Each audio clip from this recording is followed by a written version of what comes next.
All right, let's bring you this conversation now. South African consumers are getting more exposed to the expansion of e-commerce as more players are entering the market. US-based e-commerce company Amazon has landed on South African shores to wrestle with local and other foreign players. Apologies, I didn't mean to sound that excited. But joining us is Zak Haeri. He's the managing director of Newzroom IQ in South Africa. Zak, it's great to talk to you. Thanks for coming on.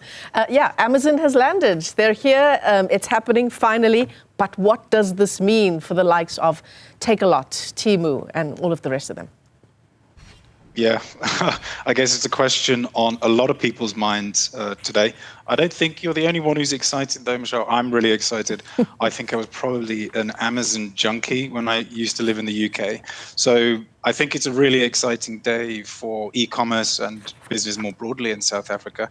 To your question, what's going to happen with the market? Obviously, day one, far too early to predict.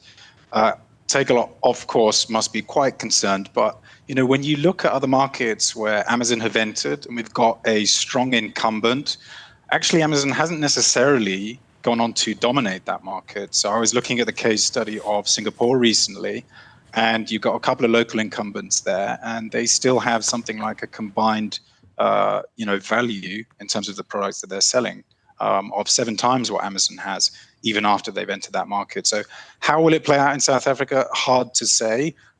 There is a lot to play for, of course, because the reality is there's just a huge digital opportunity for retail. So consider this, right? On average, we're visiting grocery stores maybe slightly less than once a week in South Africa.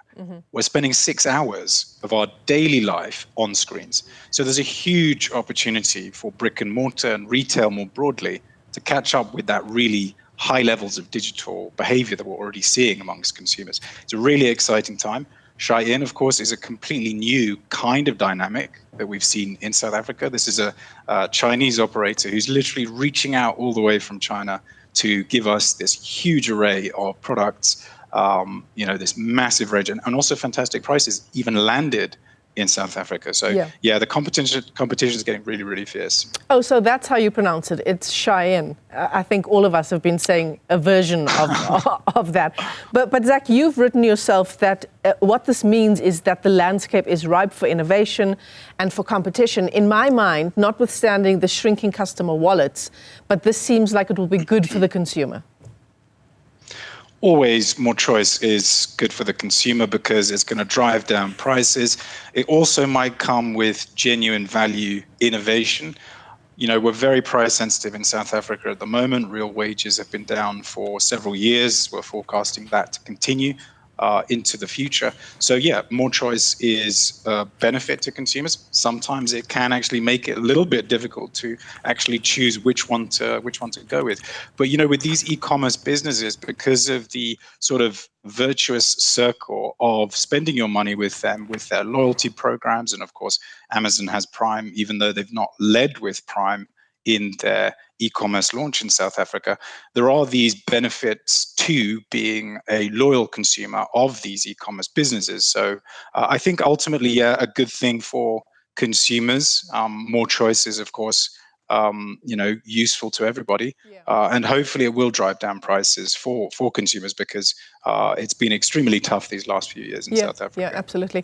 And I mean, consumers are looking for things like, obviously lower prices, but also things like free delivery, quicker delivery, next day delivery, same day delivery. Logistics is going to play an incredibly important role in how all of these platforms operate. Absolutely. And there's something interesting about that last mile delivery in South Africa that's worth considering if we're comparing e-commerce businesses here versus Europe and America, which is if you look at the grocery basket value on average in South Africa, it's kind of similar to what we see in the UK. It's about 500 Rand, which is quite surprising.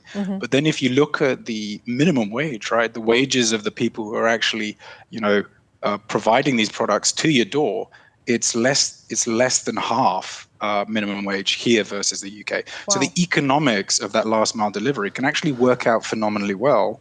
And that's playing out in the likes of, Checkers 6060. They're telling us it's as a standalone business, very, very profitable. You know, in my mind, not that I have a lot of experience in online shopping, Zak, that's going to be my official comment, but platforms like One Day Only that have standard delivery prices, they're going to struggle, right? Because there are already platforms in South Africa that have free delivery above, say, 500 Rand.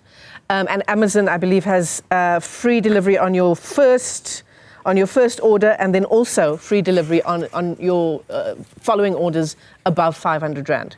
So again, it's going to take these other platforms taking a much deeper look into their pricing, into what they're offering consumers. Again, it's just consumers calling the shots, it looks like.